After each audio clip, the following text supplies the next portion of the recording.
Hey everyone, we're back again to discuss Conquest, and this time we're talking about Sector 4.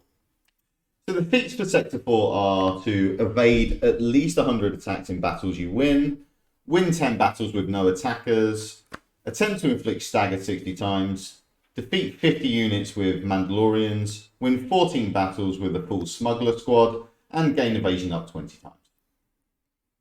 The mini-boss is Ahsoka Tano with Galactic Republic, where you have to, as always, win with a full light side, full dark side, and underside squad.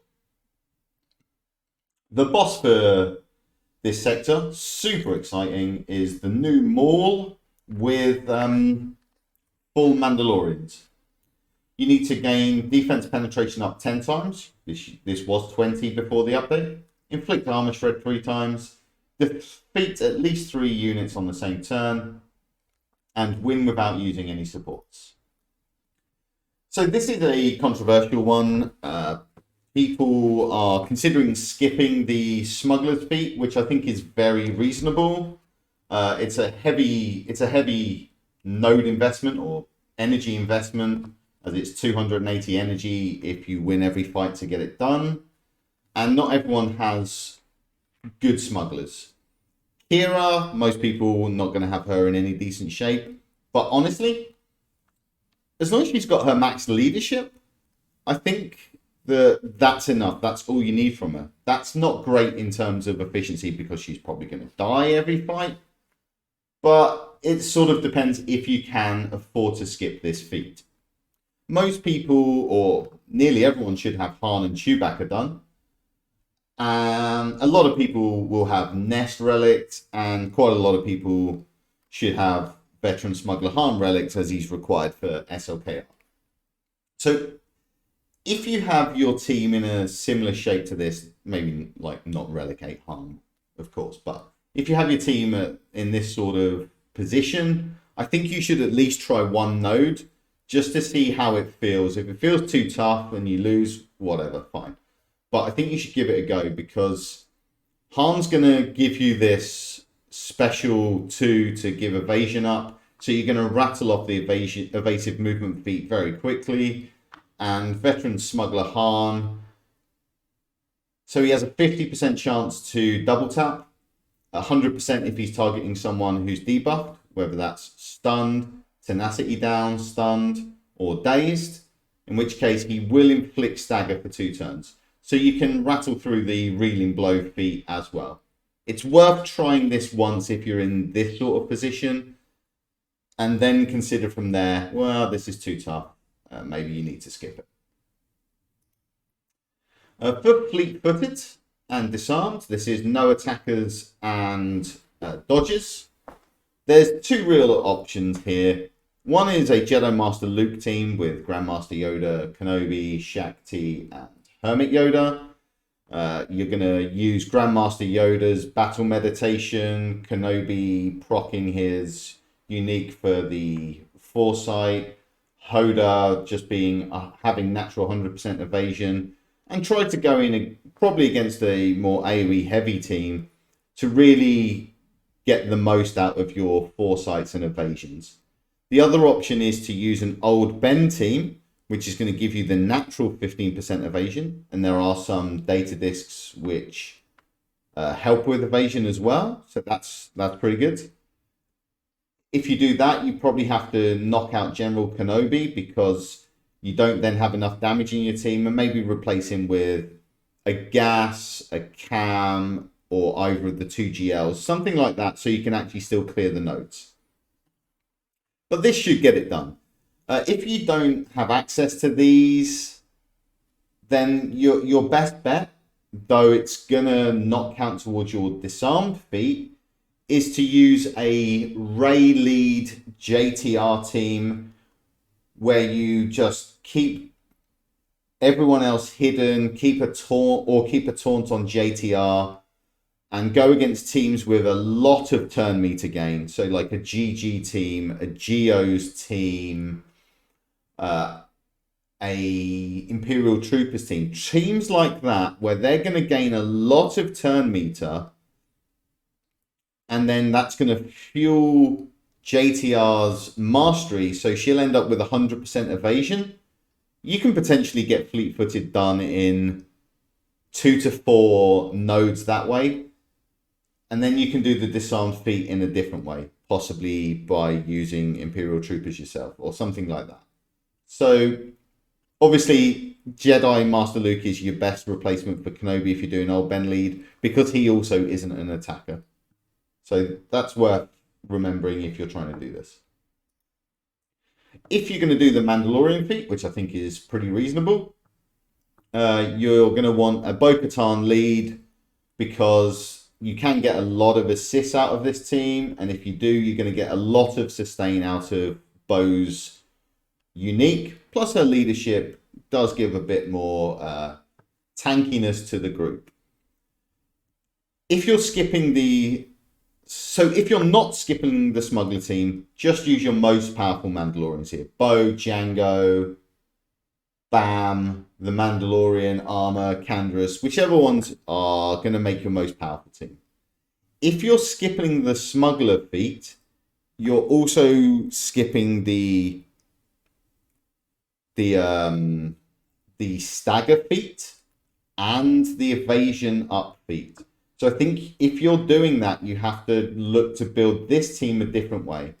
You would still use Bo, but I think you'd be looking at using Django, definitely, because his special one inflicts stagger. You'd be looking at Sabine because her AoE inflicts stagger. Probably not for all of the fights, but until you get that stagger feat done. Han, because he's going to give you the control with the stun on the pre-turn, but also you're going to be able to knock off the evasion up feat easily. And then whichever's your best other Mandalorian outside of that. As this is likely going to be 9 to 10 fights, potentially more, because Han might sniper kill, which is what you need to really pay attention to. You could probably only be using Sabine for 2 or 3 of those battles, and then you're going to go with a Bo, Django, Han, or even not Han once he's got his evasion up feat done, and you're just then really going back into the most powerful version of Mandalorians you can. For the mini boss, as always, a full light side team, a full dark side team, and an undersized team. So we've got 2 options here. One, we can work on our Mandalorian feat by using this Mandalorian team, or we can work on our evasion no attacker feat by using the Jedi team here. For the dark side team, I'd recommend using a General Veers lead team with all supports, so we can again work on that disarmed feat. And for calculated risk, I would go into a Jedi Master Luke, Grandmaster Yoda, Shaq, Hoda composition. Just in case things go wrong, Shaq gives you that extra bit of healing. But you just don't need the General Kenobi at all. So this should get those done very easily.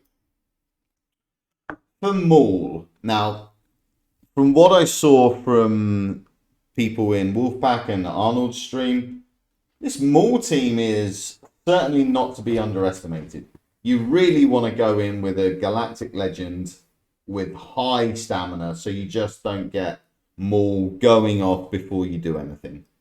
So I would be recommending Jedi Master Kenobi, Cat, Cam, Ahsoka, and Gas. This is just a heavy firepower, super powerful team that should walk through this easily. Jedi Master Kenobi's basic is going to give you that defense penetration to someone in your team that doesn't have it. Your Cat second Force Leap, your Cam special 4, your Gas special 2, all going to apply Armor Shred. And this team has no supports. So you're getting a 3-for-1 deal. For the Crush Them feat, which is to kill 3 people on the same turn, 2 options here. Because your Kenobi team is very unlikely to do it, as your only AoE is Gas. So you'd be very lucky to get that done. Not impossible, but very lucky. So Supreme Leader Kylo, and just playing the fight out so you can control them between Kylo stunning several characters, crew stunning a character, and then you just build up those siphon stacks, build up his mastery until that AoE is just going to flatten three people on the same turn. Shouldn't be a problem. The other option is having a Sith Eternal Emperor team with a lot of control units. So we've got fear, isolate, more fear, stuns, lots of debuffs, shocks, etc. So a lot of control until Palpatine just says, it's time for me to delete people, and does. This team, I think, is going to be a little less reliable at killing three people on the same turn than the Kylo team, but based on how your data disc work, this could get it done. So a breakdown of the battles we're going to need to do here. We're probably going to complete Fleet-Footed and Disarmed in 10 battles, Smugglers in 14 if we're choosing to do it. Completely fine to skip this one, I think. We do have 35 feats we can skip for wiggle room. Probably, realistically, it's going to be 10 battles for Traditions of War. We're going to naturally clear Evasive Movement and Reeling Blow with Traditions of War, depending on how we've done our composition, or all Smugglers. We won't have to do an extra fight for the Light, because that will be covered by either our Fleet-Footed, our Smuggler, or our Tradition of War team. We will, though, have to do an extra one for a Touch of Darkness and likely for Calculated Risk. I don't think a all-Smuggler team and potentially not a Mandalorian team is going to win that matchup. Then we need to do 2 teams for the boss. One to do Crack the Armor, Beskar Breaker, and Unsupportive, and then one for Crush Them. So this is looking at 29 to 38 battles.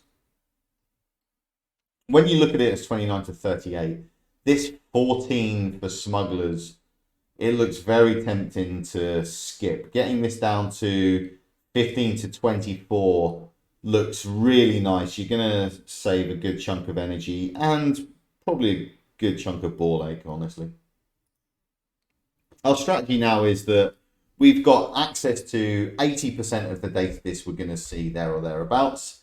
So we should really know what our strategy is. Maybe we're just tweaking a couple of data discs as we pick up ones that are more powerful, but our strategy should be online here. We should know what our strategy does, what teams it really benefits, and how to make the most of those data discs. We're going to slowly progress through this sector with the above teams. We're going to complete our boss feats with the above teams. And when we're getting a bit low on stamina of the teams here, we're going to go back to sector 1, 2, and 3 and start progressing the outstanding feats there, like maybe knocking 1 or 2 off of the Night Sister and the Bounty Hunter, 14 team feats in sector 1 and 2, that sort of thing. So hopefully you found this one very useful, and this will help you get through sector 4 as efficiently as you can. If it did, please give it a like, a comment, and a subscribe. Really helps me out. If you can share it with anyone you feel might benefit from it, maybe your alliance, your guild, your shards, or just your friends, fantastic. I'm going to be linking both my Discord server and my Twitch in the description. I'm going to be on Twitch live streaming more if you want to come and hang out, see what I'm doing in the game, maybe have a conversation, great.